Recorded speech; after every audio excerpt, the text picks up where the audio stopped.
So we have a horrific and heartbreaking situation to talk about for today's video. At this point, many of you have probably already heard about it wherever you're consuming your content via social media or some news outlet. But unfortunately, we have a man overboard situation that recently took place on board the Carnival Magic cruise ship. And currently there is what will hopefully be a search and rescue mission that is taking place right now involving the Coast Guard. Now, I am going to give you all the details that I have available so far, as well as give you some stats. Maybe you want to know how this could happen, how many times a year this may happen. A lot of people ask that question whenever these type of situations unfortunately do take place, and I will give my opinion on the matter. However, I also want to give you guys an update. I told you guys earlier this morning when I put out my first video that I do have a bunch of videos coming up, like reviews and stuff of that nature. This is my third video today, 2 on this channel, 1 on my other channel, Jay the Nomad. Make sure you subscribe to that one as well. And tomorrow I do have reviews coming out. I'll be working through the night. Unfortunately, I gave myself a migraine trying to return home from Europe and see family and go get my hair cut. I still need to, and take care of everything that needs to be taken care of. So all that we put on the back burner and will be out for all of you tomorrow. When the man overboard incident unfortunately occurred, the Carnival Magic was in the process of finishing a 5-day sailing over to the Bahamas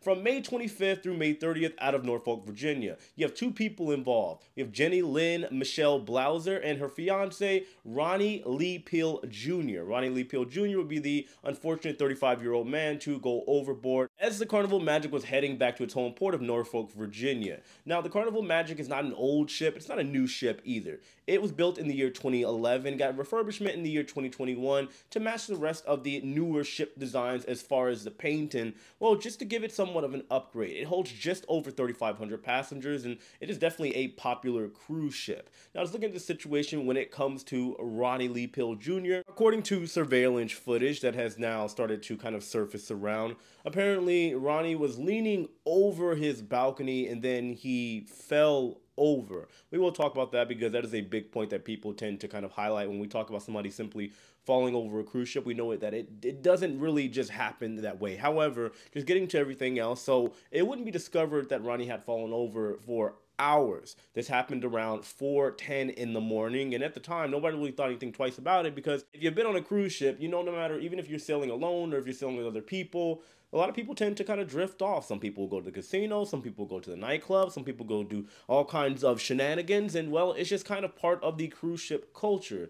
So his fiance, and nobody really seemed to think about it. It would be hours later that allegedly, at least from passengers, they were saying that all over the intercom they were calling his name, and unfortunately at that time they kept doing it, meaning there was no results as far as Ronnie showing up. It would then be confirmed on the surveillance that he did indeed unfortunately go overboard as the ship arrived and began to dock over in Norfolk, Virginia. It wasn't until hours later when Peel's family realized that no one had seen him. By then, the ship was miles away from where he had fallen in. They said it was, she reported it, the wife or whatever, like 15 hours later. So it was maybe too late to turn around. Everybody does their own thing, so she just assumed that he went to the casino. When it became known that Ronnie had indeed gone overboard, the Coast Guard was of course contacted, and they did instruct the Carnival Magic to stay on course and just head over to Norfolk while they conduct a search. And this is typically what will happen, because let's say somebody does go overboard when it comes to a cruise ship. The cruise ship can only do so much. Their first thing is to contact the Coast Guard or whoever is the authoritative figure over in that area, which is typically the Coast Guard in U.S. waters, of course. And well, after that, they will help in the aid in the search until the Coast Guard gets there, because yes, they do have life rafts and other boats that they can deploy into the water, and the ship has spotlights if it's dark time or, you know, nighttime or anything of that nature, but they can only do so much. So typically the Coast Guard, after they've arrived and started conducting their actual search, they will tell the cruise ship to continue on its path and continue on with the cruise or conclude it, what it may have you. I apologize once again, I'm trying to get through this video. My migraine is absolutely pounding, but I do want to get this out because this is very important. Now, you do have passengers after the cruise has concluded that has waved in with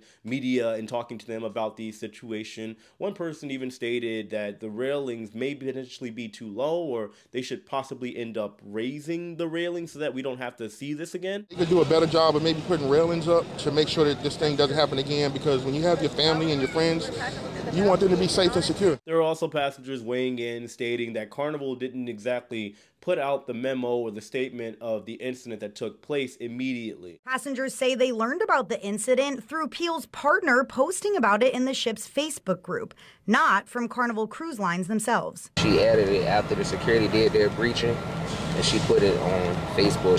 Yeah, but Carnival didn't say anything about it. Passengers also say that this cruise was particularly rocky, and now we're wondering if more can be done to ensure guest safety. Just to respond to both of those, first of all, on modern cruise ships, and I would consider, even though the Carnival Magic was built in 2011, it is a modern ship. The railings, I do believe, are adequate enough as long as people aren't playing with it or anything like that or doing anything crazy on the railings. I think most of you would agree, because if you are trying to enjoy your vacation, last thing you want is, let's say, 10-foot tall railings. That way you have to see through bars or maybe some plexiglass all the time. I don't think anybody will want that.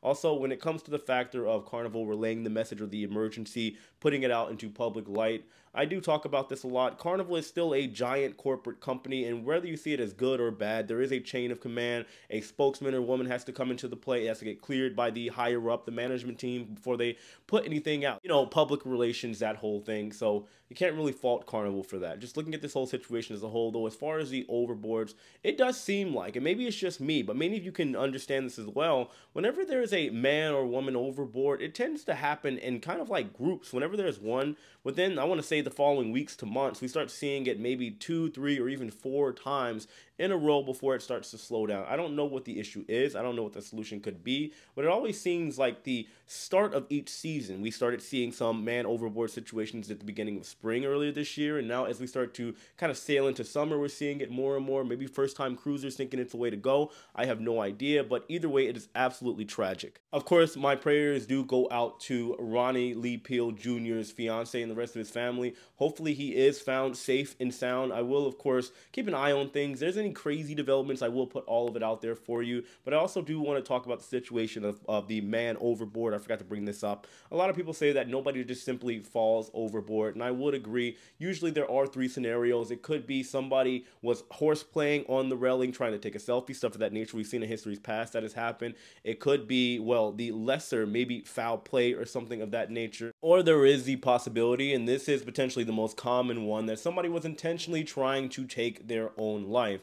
We do see man overboard type situations take place about 25 to 26 times per year, and like I said, it does seem to happen in the start of each season. Like I said, when it comes to this number, it's globally, by the way, not just over in the US or anything of that nature. Now, just looking at this as a whole, it is very sad, very tragic, very unfortunate. It could be that Carnival maybe knows more information about it, because we all know, like I said, nobody just simply falls off of a cruise ship, and I'm not trying to dig into it myself. I'm just stating the obvious. Those of you that have cruised, you do know this, of course.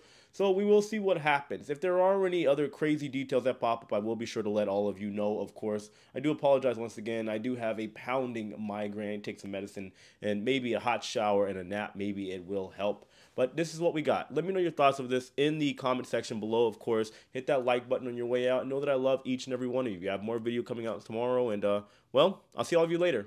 Take it easy.